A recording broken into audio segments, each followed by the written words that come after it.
have been working in early childhood development for any length of time, you've probably noticed a shift.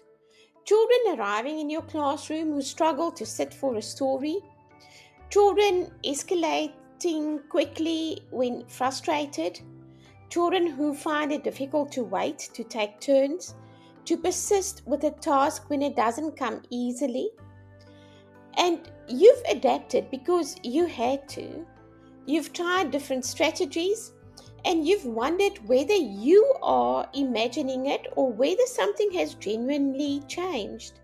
You're not imagining it. The evidence points to one contributing factor that we need to talk about openly and honestly: screen time and its specific impact on children's ability to self regulate. This video is for you, the ECD practitioner. We want to give you the research, the foundation you need to understand what's happening developmentally, the classroom strategies to respond to it, and the language to have informed, supportive conversations with the families in your setting. Let's be precise about what we mean by self regulation, because it's a term that is used very broadly and its developmental significance is often underestimated.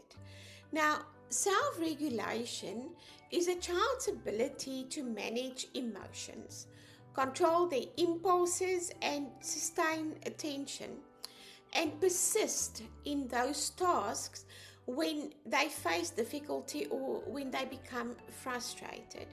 So, self regulation sits in the developmental area called personal, social, and emotional development, and more specifically, executive functioning. Now, executive functioning is a cluster of higher order cognitive skills that includes working memory, cognitive ability, and cognitive flexibility, and impulse control. Now, here's what the research consistently tells us about executive functioning: that executive functioning is one of the strongest predictors of later academic success, stronger even than early literacy skills. So, self regulation is also foundational to each and every other developmental area because it forms part of personal, social, and emotional development. So, social and emotional development supports language development, it supports cognitive development, it supports physical development, because a child who cannot regulate cannot fully access these learning areas in the other developmental areas. So in your classroom, self-regulation looks like the ability to sit and listen, not sit still necessarily, but to sit and listen, and to follow multi-step instructions, and also to engage in sustained play, free play, and then also solve problems with peers and participate in structured learning activities as well. Without executive functioning, even simple classroom tasks can become really overwhelming to young learners. Let's look at how self-regulation develops, because it doesn't arrive in a ready-made box. It is built over time. The brain develops through movement, sensory experiences, and social interaction and play. And these are the building blocks of brain development. Jean Piaget described the under 2 age group as sensory motor learners. Children at this stage learn through physical interaction with their real world, with real objects. There is no shortcut through a screen. What builds self-regulation specifically is a process called co-regulation. That's where it starts. Co-regulation is the repeated experience of a dysregulated child being helped back to calm by a responsible and a responsive adult. When a caregiver soothes a distressed infant, when a practitioner validates a toddler's frustration and helps them find words for it, when a teacher holds a boundary calmly and with warmth, that is co-regulation in action. Over thousands of these interactions, the child gradually internalizes the capacity to regulate themselves.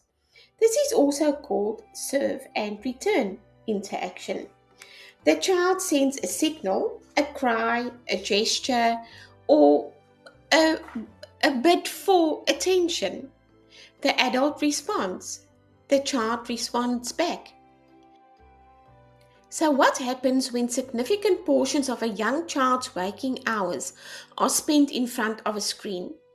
The brain is an experience dependent organ. Neural pathways are strengthened through active engagement with the environment. When children move, play, and interact, those pathways are activated and reinforced. When children passively watch a screen, those same pathways are not being activated in the same way. The brain is not being built. Research has linked prolonged screen exposure in early childhood to reduced attention span. The rapid, flashy nature of screen content trains the brain to expect constant novelty, making sustained focus increasingly difficult for young children. Impaired ability to read facial expressions and develop empathy. These skills depend on real face-to-face interaction. Children need to learn to read or interpret nonverbal communication. Delayed language development. Infants and toddlers demonstrate zero language learning from screens and apps. Language acquisition depends entirely on live interaction, serve and return.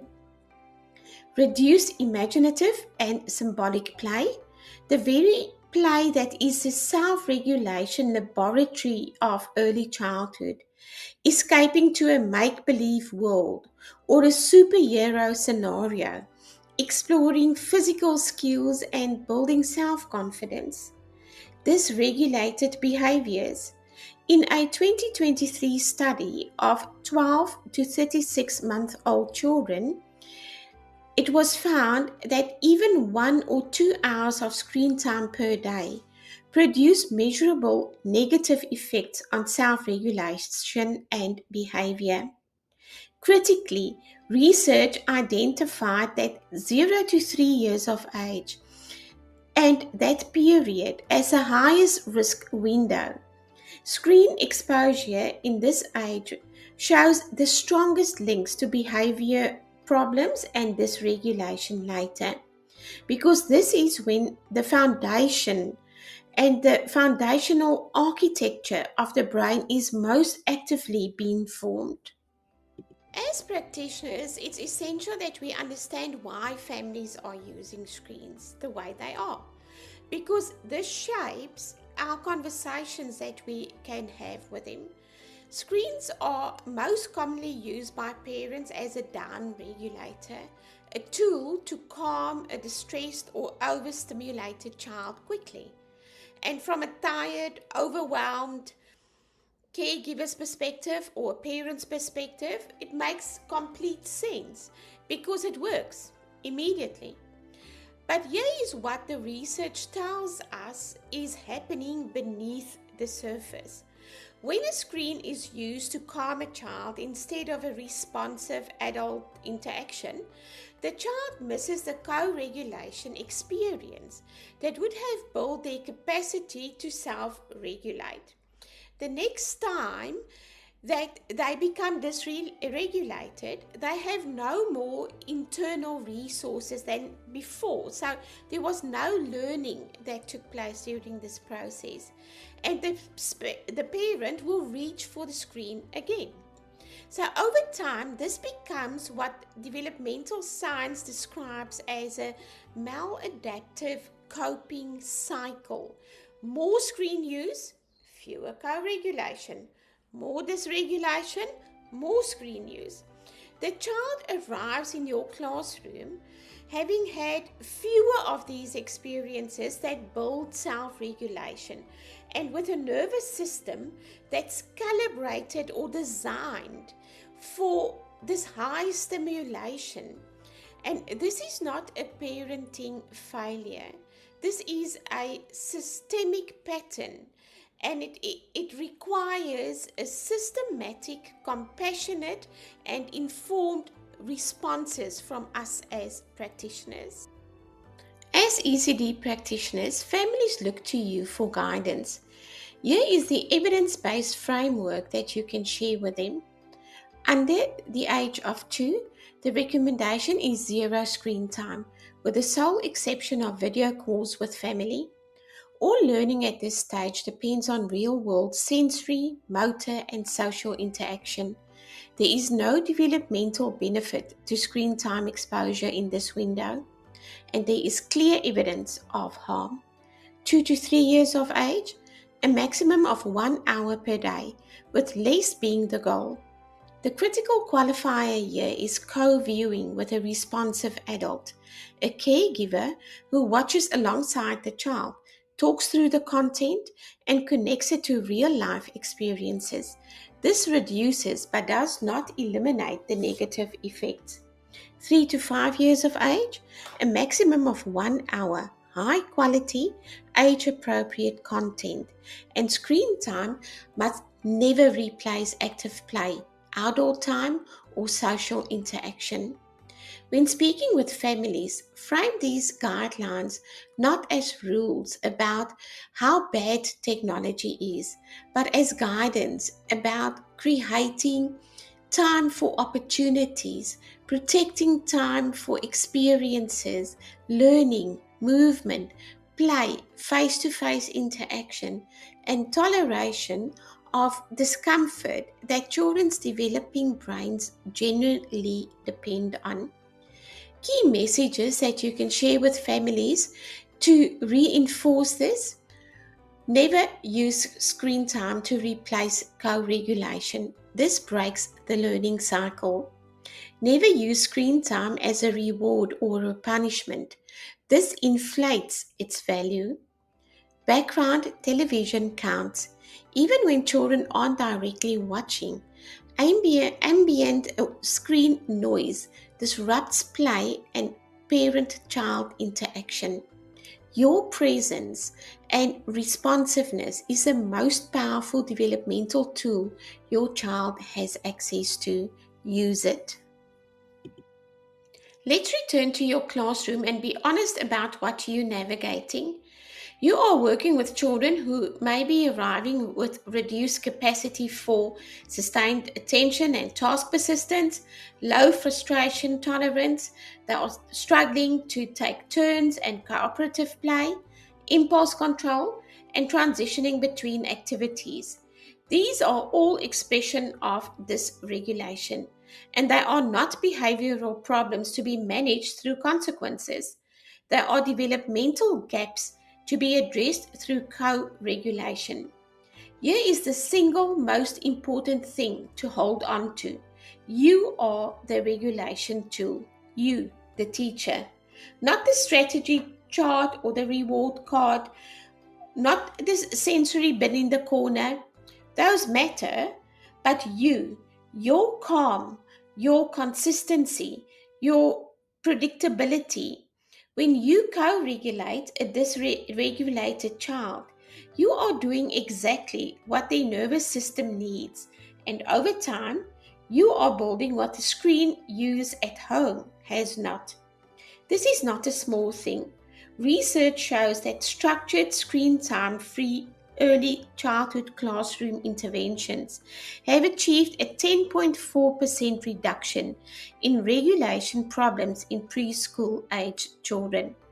Your environment and your presence are genuinely therapeutic. Some classroom strategies that you can use in the classroom for the age group 0 to 2. At this age, co-regulation is regulation. The child has no internal capacity to self-regulate yet. They depend entirely on the adult. Prioritize serve and return interactions in every caregiving moment, from nappy changes to feeding and arrivals. Offer daily sensory play, water, sand, soft textures. These provide nervous system resets. Remove screens entirely from the infant toddler environment, even background screens. Use your body, voice, and rhythm, rocking, calm narration, rhythmic patting, and repetitive songs. Build predictable, sensory, consistent routines. The same song at sleep time, the same sequence at transitions. Predictability is regulating. For the 2 to 3 year old age group, this is the scaffolded transition period, the bridge between co regulation and emerging self regulation. Children at this age need supported practice, not independence. Offer two choice decisions throughout the day. Do you want to wash your hands or pack away first? This builds agency and reduces power struggles. Use rhythmic movement as a regulation tool. Walk like animals, bouncing, dancing, carrying weighted objects. Make Play Doh and sensory bins a daily anchor, not an occasional activity. Introduce 3 to 5 emotion words using face cards and books. Keep it simple and embedded in real moments. Introduce bubble blowing and pinwheel breathing, not as formal exercises but woven naturally into the play. For the age group 3 to 5, at this stage, children are building genuine self regulation capacity, but it requires active scaffolding and rich play opportunities. Protect extended, uninterrupted playtime. This is not free time, it is self regulation laboratory time. Problem solving, negotiation, frustration, persistence all happen during free, uninterrupted playtime. Co regulation games.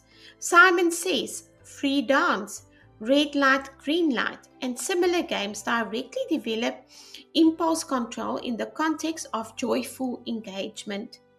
Visual daily schedule. Post it, refer to it, narrate it. Uncertainty drives dysregulation. When children know what to expect and what comes next, they can settle down into the now. Simplified zones of regulation. Introduce color coded emotional check ins using blocks or cards. Red, I'm feeling overwhelmed. Green, I am feeling safe and ready to learn. Keep it concrete and low pressure. Narrate your own regulation.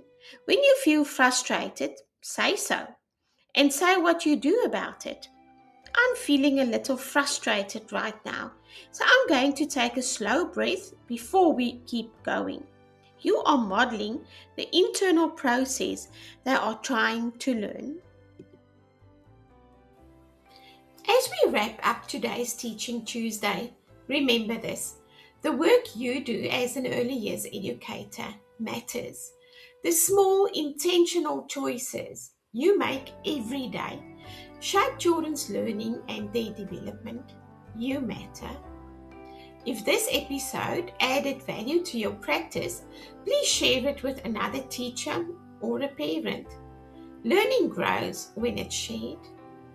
If you would like to enroll for a short course or an accredited ECD qualification, please visit our website www.ecdteacherstraining.online.